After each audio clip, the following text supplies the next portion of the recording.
तो जिंदा होंगे। ज्योतिष ने कहा था कि वो 110 साल तक जीवित रहेंगे। अब तुम लोग उन्हें मेरे पास लेकर आओ। मैं उनके गले में वरमाला डालना चाहती हूँ। अरे इतना आसान नहीं है। ये काम करने के लिए पहले पता करना पड़ेगा कि आखिर वो इंसान जिंदा है कि नहीं है, वो तुमसे शादी करने के लिए तैयार है कि नहीं, और फिर हमें ब्रह्मदैत्य से भी आज्ञा प्राप्त करनी होगी। ठीक है, तो मैं ब्रह्मदत्त बाबा को कुछ भी करके राजी कर लूंगी। अगर ऐसा नहीं हुआ तो मैं अन्न जल छोड़ दूंगी और ये शाक चुन्नी का जीवन त्याग दूंगी।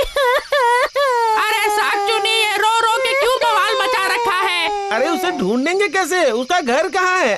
जानते हो, एक निश्चिंती नाम का गांव है और उसमें गोरगेल नाम का मोहल्ला है और वही मेरे स्वामी का घर है। याद आ जाएगा, लेकिन वो नहीं मिले तो मैं पागल हो जाऊंगी। एक बार मान भी जाओ, एक बार मान भी जाओ। नामुमकिन। नहीं मिले। शांत हो जाओ। ये बताओ, तुम उससे शादी इसलिए नहीं करना चाहते क्योंकि ये पहले की तरह खूबसूरत नहीं? देखो भाई, पहली बात तो वो बिल्कुल बदसूरत हो गई है और दूसरी बात वो पहले भी मुझसे बहुत झगड़ा करती थी और शायद अब भी करेगी। अच्छा, लड़ाई करती थी। हाँ, वो जितने दिन मेरे साथ रही हर दिन उसने झाड़ू से मेरी बहुत पिटाई की है। एक भी दिन ऐसा नहीं गया जिस दिन मेरी पिटाई ना हुई हो। पिछले 70 सालों से मैं पिटाई से बचा हुआ हूँ, लेकिन अब लगता है फिर से पिटाई होने का टाइम आ गया है। आप चाहते हैं कि मैं फिर से पिटूं? वाह वाह गोवर्धन, क्या कथा सुनाई है तुमने। जब वो तुम्हें मार रही थी तो तुमने उसे उसका जवाब क्यों नहीं दिया?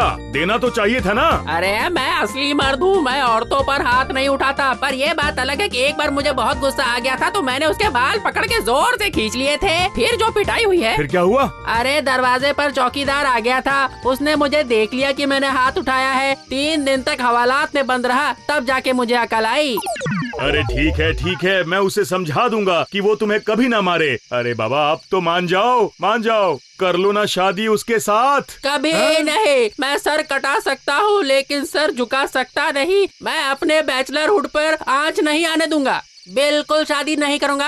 अगर तुमने ना की तो हम तुम्हें डराएंगे। हम सब मिल के तुम्हें ऊपर उठा के नीचे छोड़ देंगे। देखो यार, तुम लोगों से मुझे डर तो बिल्कुल लग नहीं रहा है और तुम लोगों ने मुझे मार भी दिया तो मैं एक ही बार मरूंगा और मुझसे जो एक बार गलती हुई थी मैं वो दोबारा नहीं करने वाला। अरे नाना, डर दिखाने से काम नहीं बन रहा, इससे प्यार से काम लेना होगा।